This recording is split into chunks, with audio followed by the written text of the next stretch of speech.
दस्तावेजों का सत्यापन करते हुए वह उन्हें भीड़ में जाने में मदद करता है और पिता और पुत्र अंततः उस जादुई शहर में प्रवेश करते हैं जो मध्ययुगीन युग का प्रतीत होता है। यह एक छोटा सा शहर है और सड़कों पर गाड़ी चलाते समय आपको बीच में एक शहर की आवश्यकता होती है। साइकिल चालक अचानक उनके रास्ते में आ जाता है, जिससे बर्नबास को आपातकालीन स्थिति में ब्रेक लगाना पड़ता है और दोनों जांच करने के लिए बाहर निकलते हैं। आदमी की तबीयत ठीक है और उसने पाया कि साइकिल का एक पहिया रहस्यमय ढंग से सिकुड़ गया है। तभी एक पुलिस अधिकारी घटना की जांच करने के लिए घटनास्थल पर आता है। उसके गले में एक काला क्रिस्टल पहना हुआ दिखाई देता है, जो जादू के करतब करता हुआ प्रतीत होता है। खुद जैसे अधिकारियों को बदलने से यह पता चलता है कि साइकिलें हमें अचानक कैसे मिल गईं। हालांकि छोटा व्लाद इस बात से पूरी तरह से अनजान है कि उसका क्रिस्टल यह सब कर रहा है। हालांकि उसे लंबे समय से संदेह है कि इसने घटना के बाद उसके पीपी के समान कुछ किया है। व्लाद और उसके पिता अपने नए घर में पहुंचे जो एक प्राचीन वस्तुओं की दुकान के ठीक ऊपर है। व्लाद उसे घर पसंद नहीं है क्योंकि वह बहुत पुराना है और उसे लगता है कि वह रोने के लिए तैयार है। विनम्र इसके अलावा वह अपने नए स्कूल को लेकर थोड़ा घबराया हुआ है। इसलिए बर्नबास ने उसे यह कहते हुए सांत्वना दी कि चिंता की कोई बात नहीं है, जब तक अंधेरा हो जाता है तब तक बर्नबास अपने बेटे को परेशान करने से पहले सामान खोलना और उनकी जगह की व्यवस्था करना समाप्त कर देता है। थोड़ी देर बाद एक अजीब आदमी और उनके घर में एक लबादा दिखाई देता है जो बर्नबास को एक पल के लिए चौंका देता है। यह आदमी इसके रूप में अपना परिचय देता है। टैक्स अधिकारी और हेंडरसन ने शहर में रहने के दौरान बिलों की एक सूची का भुगतान किया होगा। यहाँ तक कि मूर्ख भी करों का भुगतान करने से बच नहीं सकते थे। अगली सुबह व्लाद उठता है और अपने पिता को पाता है, जो पूरी रात जागकर बिलों का मिलान करता है। बर्नबास फिर छोड़ देता है। अपने उद्घाटन दिवस के लिए उसे स्कूल से छुट्टी मिलती है और फिर वह टाउन हॉल में जाता है और अपने कुछ अधूरे काम का वादा करता है, जल्द वापस लौटने के लिए। जैसे ही व्लाद स्कूल परिसर में प्रवेश करता है, उसे गुंडों का एक समूह मिलता है, जो एक अन्य नवागंतुक को भेड़िया नामक यातना दे रहा है। शुक्र है कि वहां लड़कियों का एक और समूह है जिसका नेतृत्व फे कर रहा है, जिसने भेड़िए के दोस्त बनने के तुरंत बाद उन दोनों को गुंडों से बचाया। व्लाद और उसे अपने माता पिता से मिलवाता है जो उसे सूंघते हैं क्योंकि वे पूरी तरह से विकसित वेयरवुल्फ हैं। उसे मूंगफली के मक्खन की तरह गंध आ रही है। दूसरी ओर बर्नबास टाउन हॉल में आता है और बिलों की सूची के खिलाफ शिकायत दर्ज करता है जो उसे पिछली रात एक कर्मचारी द्वारा प्राप्त हुई थी, जो उसे सूचित करता है कि सभी नए निवासियों के लिए कर अनिवार्य है। बर्नबास व्यक्त करता है कि वह असमर्थ है इतनी बड़ी रकम वहन करने के लिए और इसे किश्तों में बांटने का अनुरोध किया जाता है। अचानक उनकी बातचीत शहर के मेयर द्वारा बाधित हो जाती है, जो बर्नबास से अपना बकाया चुकाने के लिए व्लाद द्वारा पहने गए पैतृक रक्त के टुकड़े को बेचने के लिए कहता है। बर्नबास इस बारे में निश्चित नहीं है क्योंकि यह उसके बेटे का है, इसलिए वह इस पर विचार करने के लिए कुछ समय का अनुरोध करता है। स्कूल या व्लाद अपने पिता के लौटने का इंतजार कर रहा है। तभी एक चौकीदार हन्ना पावर उसके पास आती है, समायोजित करता है कि वह उद्घाटन भाषण न चूके। इसके बाद लड़का मुख्य हॉल में प्रवेश करता है, जहां स्कूल की प्रधानाध्यापिका नए छात्रों और उनके माता पिता को अपना भाषण दे रही हैं। प्रधानाध्यापिका सभी नए छात्रों को मंच पर बुलाती हैं और बर्नबास के तुरंत बाद उन्हें कतार में खड़ा कर देती है। प्रधानाध्यापिका आती है और दर्शकों में मौजूद अन्य अभिभावकों के साथ जादुई ढंग से हाथ हिलाती है। उनकी पुस्तक का एक मंत्र जो सभी नए छात्रों को उनके असली रूप में बदल देता है। भेड़िया एक वास्तविक वेयरवुल्फ में बदल जाता है, जैसे उसका पिता एक नॉक में बदल जाता है और व्लाद एक युवा पिशाच में बदल जाता है। और मंत्र का प्रभाव खत्म होते ही बदमाश छोटे डिल्डो स्पर्ट में बदल जाते हैं और परिणामस्वरूप फे सपाट होकर गिर जाता है, जिससे वह टिक जाता है। एक मामूली चोट लगने पर व्लाद उल्टी कर देता है जब वह देखता है कि उसके घाव से खून टपक रहा है, और साथ ही भेड़िया खांसने और छींकने लगता है जैसे कि वह किसी एलर्जी से पीड़ित हो। स्कूल के बाद बच्चे पिछली घटनाओं से शर्मिंदा होकर घर लौटते हैं। यह पता चलता है कि भेड़िए को फर से एलर्जी है, हालांकि वह वास्तव में एक वेयरवुल्फ है जो उसके पिता को भी इसी तरह क्रोधित करता है। व्लाद एक पिशाच होने के बावजूद खून के प्रति संवेदनशील है और उसे उड़ने से डर लगता है। इसके बाद हम तीनों जादुई बच्चों का एक संग्रह देखते हैं जो अपने बिस्तर पर अपनी अपनी लड़ाई से जूझ रहे हैं क्योंकि वे उस रात स्कूल में उपहास का विषय बन गए थे। पता चला कि वह खून चुराने के इरादे से व्लाद के घर के बाहर पहुंचता है। फ्रैगमेंट क्रिस्टोफ वह अपनी महाशक्ति का उपयोग करके अपना हाथ बढ़ाती है और व्लाद के शयन कक्ष में पहुंचती है और टुकड़ा चुरा लेती है।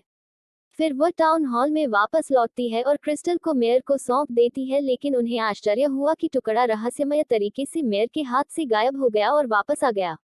व्लाद के कमरे में इससे उसे एहसास होता है कि रक्त का टुकड़ा सुरक्षित है।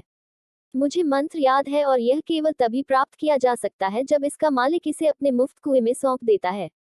अगले दिन जब व्लाद स्कूल पहुंचता है तो वह छात्रों को विश्वास का एक वीडियो देखते हुए देखता है। जैसे ही वह सिर झुकाता है, मैं आहबूट करने के लिए तैयार हूँ। कक्षा में उसने गुंडों के एक समूह द्वारा हस्तक्षेप किया है। वे खुद को ढकने और नकली खून का नाटक करते हैं और उसे हन्ना को फेंक देने के लिए मजबूर करते हैं। पॉवेल ने इसे नोटिस किया और तुरंत दबंगों को उनके क्रूर व्यवहार के लिए रेटिंग देने से रोका। हालांकि व्लाद के पास पहले से ही बहुत कुछ था और वह एक बार और हमेशा के लिए शहर छोड़ने का फैसला करता है। जब वह जंगल के माध्यम से अपना रास्ता बनाता है तो उसकी मुलाकात मादा जानवर और भेड़िए से होती है, जो भी हैं शहर से भागने की कोशिश करते हुए। तीनों कुछ देर चलने के बाद एक साथ अपनी यात्रा जारी रखते हैं। वे पत्थर के पुल के पार आते हैं जहां उन्हें अर्डमोडो द्वारा रोका जाता है। वह उन्हें आगे जाने से रोकता है। वह दावा करता है कि वे तब तक शहर नहीं छोड़ सकते जब तक कि वे क्रूज की भविष्यवाणी को पूरा नहीं कर लेते, और जब बच्चे जिद करते हैं तो मोटो एक विशाल ट्रोल में बदल जाता है, उन्हें डराने की कोशिश में। लेकिन इससे पहले कि वह बच्चों को कोई नुकसान पहुंचा पाता, हन्ना पाल आती है और उन्हें बचा लेती है। इसके बाद वह उन्हें अपने स्थान पर ले जाता है और बातचीत के दौरान उन्हें कुछ हॉट चॉकलेट देता है। हन्ना पाल एक जादूगर के रूप में अपनी असली पहचान का खुलासा करती है। जब वह कुछ खाना तैयार करने जाता है तो बच्चे उसकी अलमारी से एक किताब ले लेते हैं, जिससे वे इसके बारे में सीखते हैं। सभी ज्ञान की पुस्तक से पता चलता है कि इस विशेष पुस्तक में भविष्यवाणी को पूरा करने के सभी निर्देश शामिल हैं। बच्चों को एहसास हुआ कि यदि वे सभी ज्ञान की पुस्तक को पुनः प्राप्त करने और भविष्यवाणी को पूरा करने का प्रबंधन करते हैं तो वे शहर से बाहर जा सकते हैं। लेकिन एकमात्र समस्या यह है कि पुस्तक एक निश्चित पुस्तकालय में छिपी हुई है। जैसा कि आपने पहले से नहीं सोचा था, यह एक हैरी पॉटर घोटाला था। इस ज्ञान से लैस होकर वे तीनों प्रतिबंधित पुस्तकालय की ओर जा रहे थे। रास्ते में वे एक दूसरे से बात कर रहे थे।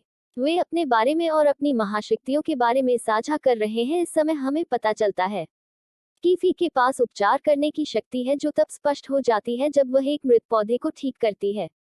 यदि उसने व्लाद के घाव को पहले ही ठीक कर दिया होता तो वह उन सभी को बहुत सारे दुखों से बचा सकती थी। कुछ ही समय बाद तीनों निश्चित पुस्तकालय में पहुंचते हैं और गुप्त रूप से अंदर प्रवेश करने में सफल हो जाते हैं। उन्हें एक नक्शा मिलता है। यह उन्हें बुक करने की उनकी इच्छा की ओर ले जा सकता है। हालांकि उस जगह की रखवाली लाल आंखों वाले एक काले कुत्ते द्वारा की जाती है। मुझे आश्चर्य है कि उसके 3 सिर नहीं थे। भेड़िया अपने भोजन की पेशकश करके कुत्ते को विचलित करने का प्रबंधन करता है, जिससे व्लाद और फे को आगे बढ़ने की अनुमति मिलती है। बहुत जल्द ही एक गहरी खाई का सामना करना पड़ता है, जिसे इस समय पुस्तकालय तक पहुंचने के लिए पार करना होगा। व्लाद का उपयोग करता है। उसकी पिशाच सोनार में अदृश्य खंभों का पता लगाने की शक्ति है। यह उन्हें छलांग लगाने और दूसरी तरफ पहुंचने में सक्षम बनाता है। फ्राउ बर्नबास का दौरा करता है और उस पर प्रेम मंत्र का उपयोग करता है, जिससे वह उसके निर्देशों का पालन करता है। फिर वह उसे अपने बेटे को मनाने के लिए निर्देशित करती है। खून के टुकड़े को बेचने के लिए बर्नबास ने सर को सूचित किया कि व्लाद भाग गया है। स्कूल और अभी तक घर नहीं लौटा है। लाइब्रेरी में व्लाद और फे ने देखा कि जिस किताब की वे तलाश कर रहे हैं वह बहुत ऊंचे डिब्बे में रखी गई है। एकमात्र समाधान यह है कि प्रसिद्धि को अपने पंखों का उपयोग करके ऊंचाई तक पहुंचने का डर होना चाहिए। घबराकर किताब उतारता है और सफलतापूर्वक किताब निकाल लेता है।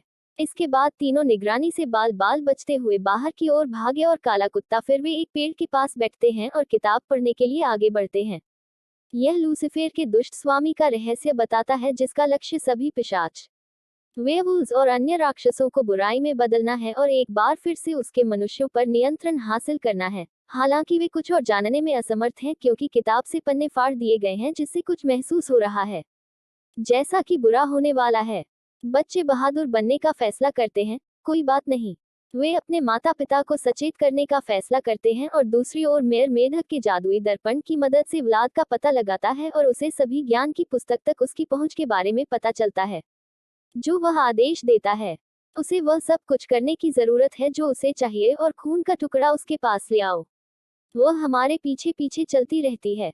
उसके औषधि रसोई से अभिशाप और 3 बच्चों के जादू को दूर करने के बाद उसे भेजता है। जादू जल्दी से उनके शरीर के अंदर घुस जाता है, जिससे वे वास्तव में जो कहना चाह रहे हैं उसके बिल्कुल विपरीत बोलते हैं। जैसे ही व्लाद घर आता है, उसके पास मौजूद पिता ऐसा करने की कोशिश करते हैं। लड़के द्वारा खंडित रेंडर का विरोध करने के प्रयासों के बावजूद उसे खून के टुकड़े बेचने के लिए राजी किया, वह ऐसा करने में असमर्थ है, जिसके परिणामस्वरूप वह जल्दी से अपने कमरे में जाता है और खुद को अंदर बंद कर लेता है। बाद में तीनों दोस्त एक समूह की कार में बातचीत करते हैं और ऐसा महसूस करते हैं कि उन्हें उल्टे जादू से श्राप मिल गया है और अब वे तलाश करने में असमर्थ हैं। अपने माता पिता की मदद से तीनों ने मामले को अपने आप सुलझाने की कसम खाई। बाद में उस रात व्लाद ने सभी ज्ञान की पुस्तक पर चर्चा की। हाँ, अधिक से अधिक जानकारी इकट्ठा करने के लिए शरीर अंततः अगली सुबह सो जाता है। जब समूह फिर से एकजुट होता है, तो उनमें से प्रत्येक को कुछ मूल्यवान जानकारी का पता चलता है, जिसे उन्होंने सब कुछ एक साथ इकट्ठा किया है। उन्हें पता चलता है कि रक्त के टुकड़े में जादुई प्राणियों को बदलने में समय को उलटने की शक्ति है। एक बार फिर बुराई की ओर वापस जाने के लिए आगे की जांच करने के लिए उन्हें टाउन हॉल जाना पड़ा। हालांकि प्रवेश पाने के लिए उन्हें पुलिस अधिकारियों के केबिन से होकर गुजरना पड़ता है। फिर वे एक रणनीति तैयार करते हैं, भेड़िया और फिर अधिकारी का ध्यान भटकाते हैं, जबकि व्लाद अंदर घुसपैठ करता है। व्लाद के क्रिस्टल टॉवर की ओर खींचे जाते हैं, जो उसके रास्ते का मार्गदर्शन करते हैं।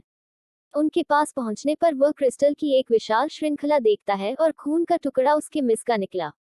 शांति के रूप में क्रिस्टल उस समय विशाल के करीब आता है, जब वह अपने बैकपैक को पुराने संस्करण में बदलना शुरू कर देता है, इससे पहले कि आगे कुछ हो सके। जैसे उसका हॉटमेल खाता मेरे लिए खून में बदल जाता है। 69 व्लाद अपना टुकड़ा पकड़ लेता है और घोड़ी के साथ साथ भाग जाता है और बच्चे की उपस्थिति और अधिकार का पता लगाएं। शाह ने टावर की जांच की, लेकिन मेयर को कोई नहीं मिला, लेकिन उन्होंने खुलासा किया कि वह 1000 साल से क्रिस्टल